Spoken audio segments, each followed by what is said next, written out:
I knew things were going south when I walked into the server room Monday morning and heard silence instead of the usual hum of cooling fans. That room had been my second home for 8 years, the place where I kept the financial heartbeat of Southwest Building Materials pumping. Without me, 12,000 construction workers across Texas, Arizona, New Mexico, and Colorado don't get their paychecks. When construction workers don't get paid, they don't just complain, they park their equipment and walk off the job. I'm Brian Thompson, 48 years old, and I've been the senior database administrator here since this company was half its current size. I run the payroll back end for everything from concrete pourers in Houston to crane operators in Phoenix. It's not glamorous work, but it's honest work, and I'm damn good at it. Let me tell you something about construction payroll. It's not like running numbers for some office workers. These guys work in the heat, in the cold, on weekends, through holidays. They climb 20 stories up on steel beams. They pour concrete in 110-degree weather. They work overtime when a storm hits and people need their power back. They deserve every penny they earn, and they deserve to get it on time. The system I maintain isn't some sleek, cloud-based wonder that the sales brochures promise. It's a beast built on legacy SQL databases, custom scripts, and 8 years of patches that I've applied with the precision of a master mechanic working on a vintage Harley. I know every workaround, every quirk, every potential failure point. When the prevailing wage laws changed in Arizona last year, I rewrote the calculation engine in 3 days. When OSHA updated their reporting requirements, I built the compliance module from scratch while drinking bourbon and listening to Skinner at 2 in the morning. You want to know how complex this stuff gets? Try calculating overtime for a crew that starts work in Texas on Monday, moves to a job site in New Mexico on Wednesday, then finishes the week in Colorado. Each state has different labor laws, different tax rates, different union rules. Then factor in equipment rental time, hazard pay for working near chemical storage, and federal prevailing wages for government contracts. Ashley's Excel sheet was about to meet reality, and reality doesn't care about your pivot tables. But corporate doesn't see it that way. They see an old system that needs modernizing, and they see me as the guy standing in the way of progress. That's where Andrew Rodriguez comes in. Andrew is the VP of Operations, and more importantly, he's the chairman's son. 3 months ago, our company got acquired by Rodriguez Family Holdings, a construction conglomerate that owns everything from cement plants to equipment rental chains. Andrew came in with a mandate to streamline operations and eliminate redundancies. Translation: fire expensive people and replace them with cheaper solutions. I'd met Andrew a few times in passing. He's one of those guys who wears a suit to construction sites and stays in his air-conditioned truck while real workers sweat their asses off in the sun. Got his MBA from some prestigious school and thinks every business problem can be solved with a PowerPoint presentation and buzzwords like digital transformation and operational efficiency. He's never spent a day on a construction site, never had to calculate overtime for a crew working emergency storm repairs, never had to explain to a single mother why her paycheck is late because the system crashed. The meeting happened on a Tuesday. Andrew called me into his office along with Patricia Williams from HR. Patricia's been here almost as long as I have, but she's always been more worried about protecting the company than protecting the employees. She's got that nervous energy of someone who knows bad news is coming but has to deliver it with a smile. Andrew's office looked like something out of a corporate magazine. Glass desk, leather chairs, and a view of the equipment yard that he probably never actually looked at. He was tapping on his tablet when I walked in, making me wait while he finished whatever earth-shattering task required his immediate attention. "Brian," Andrew said, not bothering to look up from his tablet, "we're restructuring the IT department, moving to a more agile, cost-effective model." I sat down in the chair across from his desk. "What does that mean for payroll operations?" That's where it gets exciting. Andrew finally looked at me, flashing the kind of smile that car salesmen practice in mirrors. "I want you to meet my niece, Ashley. She just finished her MBA and she's built an incredible model that's going to revolutionize how we handle payroll. Here's the thing about family businesses. Competence takes a back seat to bloodlines every time. I'd seen it before in other companies, but I thought our operation was too critical for that kind of nonsense. I was wrong. Ashley Rodriguez walked in like she owned the place, which technically, through family connections, she kind of did. She was 25, wearing a business suit that probably cost more than most of our workers make in a week. and carrying an iPad like it was the holy grail of business solutions. "Hi, Brian," she said, extending a perfectly manicured hand.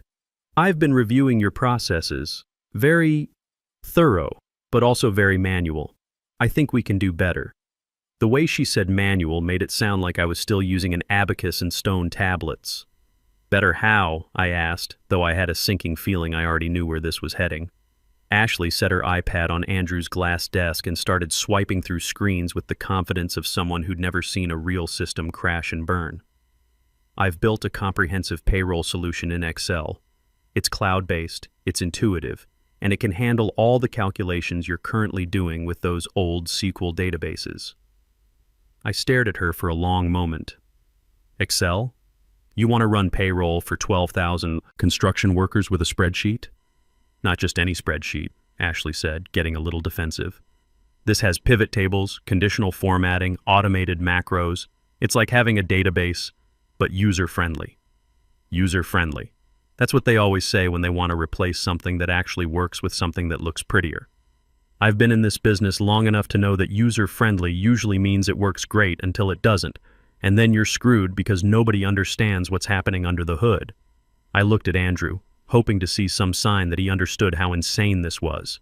"Is this a joke?" "It's innovation, Brian," Andrew said, leaning back in his leather chair. "Ashley's model can reduce processing time by 60% and cut our IT overhead significantly." There it was. Cut our IT overhead. What they meant was they could fire me and pay Ashley a fraction of my salary.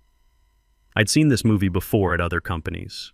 Young MBA comes in, promises the world with some half-baked solution, older employee gets shown the door, and then 6 months later they're begging the old guy to come back and fix the mess. "The payroll run is Friday," I said, keeping my voice level. "Today is Tuesday. If you're planning to switch systems, you need to understand what you're dealing with. This isn't just adding up hours times hourly rates." I started counting off on my fingers. "We have prevailing wage calculations for government contracts. Union versus non-union differentials that change based on the type of project and how many consecutive days a crew has worked. Equipment rental tracking that has to be cross-referenced with GPS data. OSHA compliance reporting. Multi-state tax withholdings where a guy can start the week in Texas and finish it in Colorado." Ashley was nodding along like she was following, but I could see her eyes glazing over. She thought she understood because she'd read about payroll in some textbook. "I've accounted for all of that," she interrupted. "My model includes lookup tables for all state regulations and automated tax calculations." Lookup tables. Jesus. The Arizona Prevailing Wage Database alone has 847 different job classifications, with different rates depending on which county you're working in. The union contracts have overtime rules that would make a tax lawyer's head spin.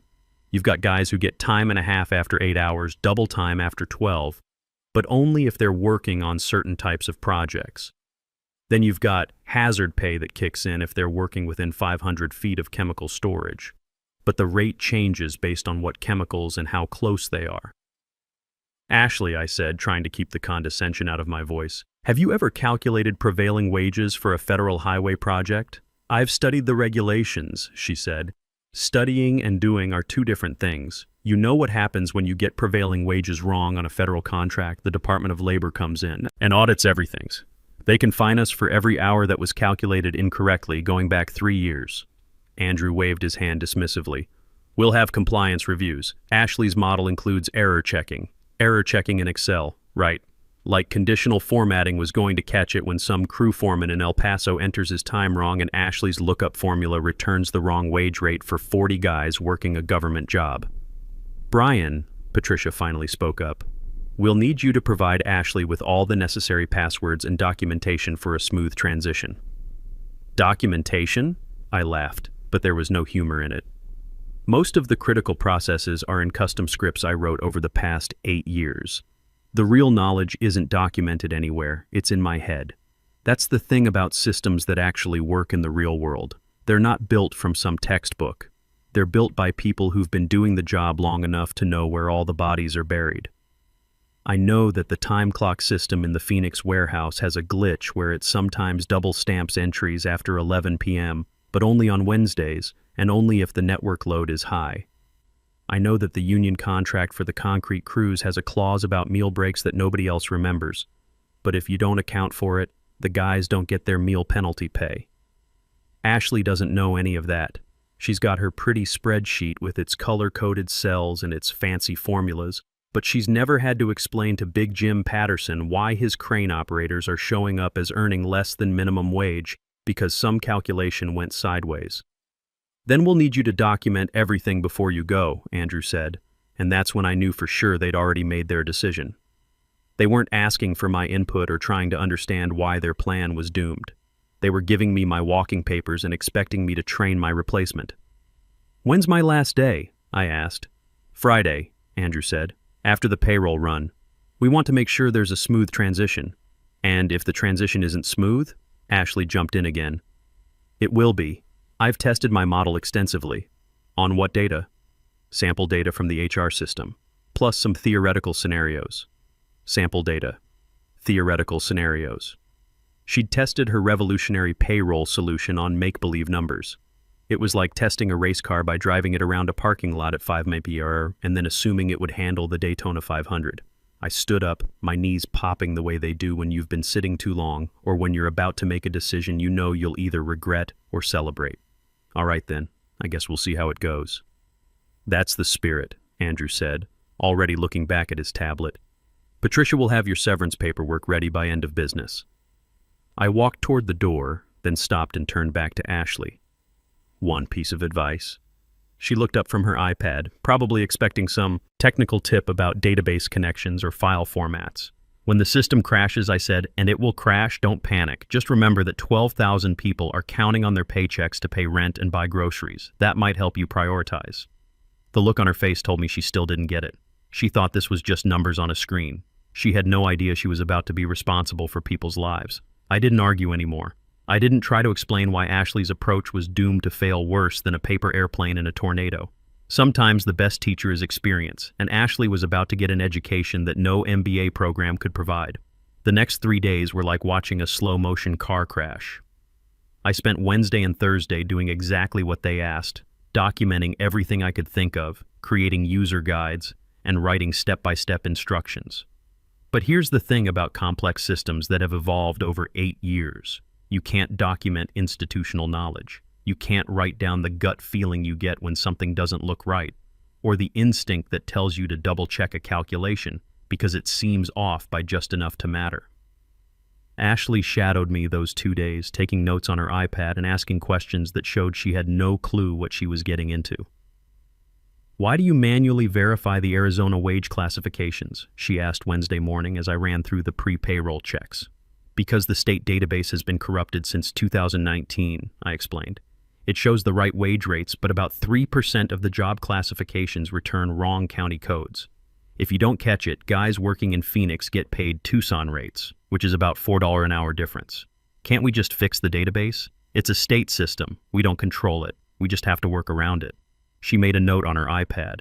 I could see her typing fix state database issue like that was something she could handle with a phone call. Thursday afternoon, Ashley was feeling confident enough to start importing real data into her Excel model. I watched her upload the raw time files from our 47 different job sites across 4 states. The spreadsheet immediately started lagging. It's just loading, she said, clicking refresh repeatedly while Excel churned through 12,000 employee records. But I could see what was happening. Her lookup formulas were hitting circular references because she didn't understand how prevailing wage calculations cascade. When you've got federal, state, and local wage requirements that can all apply to the same job, you can't just use a simple VLOOKUP. You need conditional logic that checks multiple criteria in a specific order. Ashley, I said carefully, you might want to test that on a smaller dataset first. It'll be fine, she replied. But I could hear the uncertainty creeping into her voice as Excel's memory usage spiked and the program started freezing. Friday morning came, and it was time for the official handoff. Ashley showed up early with her laptop and the kind of nervous energy you see in rookie drivers before their first NASCAR race. Ready to make history? She asked, trying to sound confident. I gathered my personal items while she set up at my workstation. Coffee mug that said World's OKest Database Admin, photo of my Harley Davidson, and a bottle of bourbon I kept for emergencies. Seemed appropriate to take it with me. Something told me they'd be needing it more than I would. The bank cutoff for direct deposits is noon, I reminded her. After that, people don't get paid until Monday. Got it, Ashley said, already focused on her screen where Excel was grinding through the payroll data like a wood chipper trying to process a telephone pole. I started to leave, then stopped. Ashley, one more thing. When this goes sideways, and it will go sideways, don't try to fix it by running the calculations again. Each time you reprocess, you create duplicate entries in the system. Fix the problem first, then rerun. She wasn't really listening. She was staring at her screen where the spreadsheet was showing error values in about half the cells. Patricia walked me to the security desk where Eddie Morrison was waiting with my severance paperwork. Eddie's a good guy, ex-Marine who understands the value of knowing your job inside and out. Sorry to see you go, Brian, Eddie said as I signed the documents. This doesn't feel right. It's just business, Eddie. Bad business, but business nonetheless. I drove home in my pickup truck, windows down, Creedence on the radio. I should have been angry, but mostly I felt like I was watching a disaster movie where you know the asteroid is going to hit, but the characters haven't figured it out yet. My phone started buzzing around 10:30 a.m. Text from Kevin Martinez, one of the payroll clerks. Brian, Ashley's spreadsheet is showing weird numbers. My overtime calculation says I worked negative hours last week. Then another text from Danny Walsh in the Phoenix office. Dude, according to this payroll report, I make $847 an hour as a concrete finisher. I wish. By 11 o'clock a.m., my phone was lighting up like a Christmas tree. Guys from all over our territory were seeing their pay stubs in the employee portal, and nothing made sense. Employee ID numbers were getting mixed up with social security numbers. Job classifications were scrambled. Crane operators were showing up as office clerks, concrete finishers were listed as executives. The funniest one came from Tony Ramirez, a foreman in El Paso. Brian, my pay stub says I worked 2,847 hours last week and my net pay is negative $12,000. Did I rob the company or did the company rob me? I could picture exactly what had happened. During the data import, Ashley had mixed up the column headers. Employee ID numbers were being used as hours worked, and hours worked were being treated as pay rates. Excel was trying to calculate wages using social security numbers as multipliers. But the real disaster was still coming. The weird numbers in the employee portal were just the appetizer. The main course would be served at noon when the bank tried to process Ashley's payroll file for electronic deposits. At 11:45 a.m., my phone rang. It was Patricia from HR. Brian, her voice was tight with panic. We need to talk. Ashley's payroll file is showing some irregularities. Irregularities? According to her calculations, we owe the federal government $2.3 million in tax withholdings this week, but we only collected $180,000 from employee paychecks. I pulled into my driveway and sat in the truck listening to Patricia explain how Ashley's Excel model had managed to create what was essentially a mathematical black hole. Also, Patricia continued, the bank is questioning why we're trying to direct deposit $47,000 to one concrete mixer in Albuquerque, while simultaneously deducting $23,000 from a crane operator's pay for something called equipment rental recovery fees. Has anyone told Andrew yet? He's in meetings all day. Ashley said she could fix it. Famous last words. I'd heard them before from every overconfident rookie who thought they could patch a sinking ship with duct tape and good intentions. Patricia, I said, you might want to cancel those meetings. By 2:00 p.m., Southwest Building Materials wasn't a construction company anymore. It was a disaster zone. The bank had rejected Ashley's payroll file so hard it probably left scorch marks on their servers. According to their automated response, we were attempting to transfer invalid amounts to invalid accounts using invalid routing protocols. The employee portal had crashed under the weight of 12,000 workers trying to figure out why their pay stubs looked like they'd been written by a drunk accountant having a nervous breakdown. Some guys were showing overtime rates of $847 an hour. Others had negative salaries and somehow owed the company money for the privilege of working there. But the real fireworks started when the union got involved. Big Jim Patterson has been representing construction workers for 25 years. He's built like a linebacker, talks like a truck driver, and has zero patience for corporate nonsense. When his guys don't get paid, Jim doesn't send strongly worded emails. He shuts things down. By 3:00 p.m., Jim was standing on the back of a pickup truck outside our main office with a megaphone, and trucks were lining up behind him. Southwest Building Materials thinks they can play games with working people's paychecks. His voice boomed across the parking lot. If they can't figure out how to pay us, maybe we should stop working for them. The wildcat strike spread faster than gossip at a high school reunion. Phoenix sites shut down first, then Albuquerque, then the highway project outside Denver. By 4:00 p.m., every Southwest Building Materials job site in 4 states had gone quiet. 12,000 workers sitting in their trucks, posting videos on social media, calling local news stations. The footage was beautiful in a tragic sort of way. Aerial shots of idle construction sites, interviews with workers holding pay stubs that made no mathematical sense. Union reps explaining to reporters how a company that builds half the infrastructure in the Southwest couldn't figure out basic payroll. My phone kept buzzing with updates from Eddie and the other guys still inside the building. Ashley's locked herself in the conference room, Eddie texted. She's been trying to fix her spreadsheet for 3 hours, but every time she changes something, it breaks something else. Another text. Andrew's been screaming at IT support all afternoon. Apparently, Ashley deleted the original data when she tried to reload the file. That made me chuckle. Of course she did. When you're panicking and something's not working, the natural impulse is to start over. But when you start over in Excel without backing up your work, you lose everything. Ashley had just erased the only copy of the raw payroll data, and the backup systems only worked if someone who knew what they were doing set them up properly. Tuesday morning, I was sitting on my porch drinking coffee and reading news articles about our payroll crisis when my phone rang. Andrew Rodriguez, Brian. His voice sounded like he'd been gargling gravel. We need to talk. Morning, Andrew. Saw you on the news last night. Nice interview. I especially liked the part where you said the problems were caused by unforeseen technical complications during a routine system upgrade. Cut the jokes. The State Labor Board is opening investigations in 4 states. The union is talking about a class action lawsuit. The bank froze our operating accounts because our payroll file made their fraud detection system think we'd been hacked. Sounds like quite a situation. I need you to come back. Consulting basis. Name your price. I'd been waiting for this call since Friday afternoon. $15,000, cash, up front, plus a new contract at double my old salary. Done. I'm not finished. I want a public apology from you and Ashley posted on the company website, admitting that the payroll problems were caused by premature implementation of an inadequate system. Long silence. Then, fine.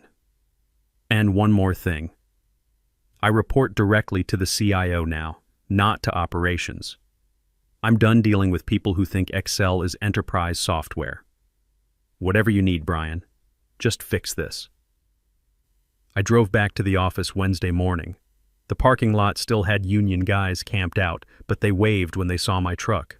Jim Patterson walked over as I was getting out.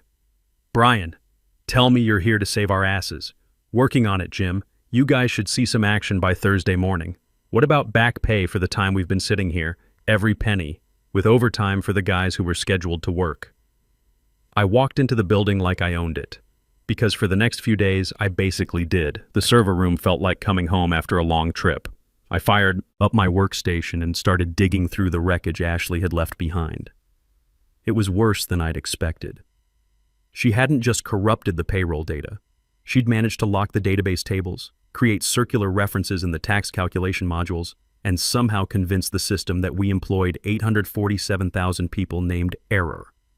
It took me 18 hours of solid work, but I rebuilt everything from the archived transaction logs, real backups stored on systems Ashley didn't even know existed.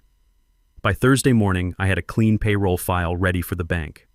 I hit the transmit button at 6:00 a.m. The electronic funds transfer went through without a hitch. 12,000 workers would wake up to find their correct paychecks waiting, plus overtime pay for the days they'd lost sitting in the parking lot. Friday morning, I walked into Andrew's office. He looked like he'd aged 10 years in a week. It's done, I said. Everyone's been paid correctly, including compensation for the strike days.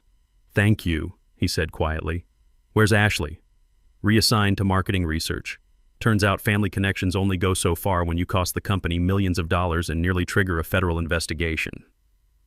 And my new office?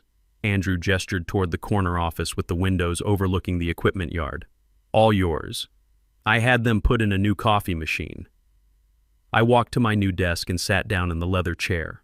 Through the window, I could see the construction sites coming back to life, cranes moving, trucks rolling out with full crews. My phone buzzed with a text from Eddie. Heard Ashley's working in marketing now. Think she can handle calculating ad impressions?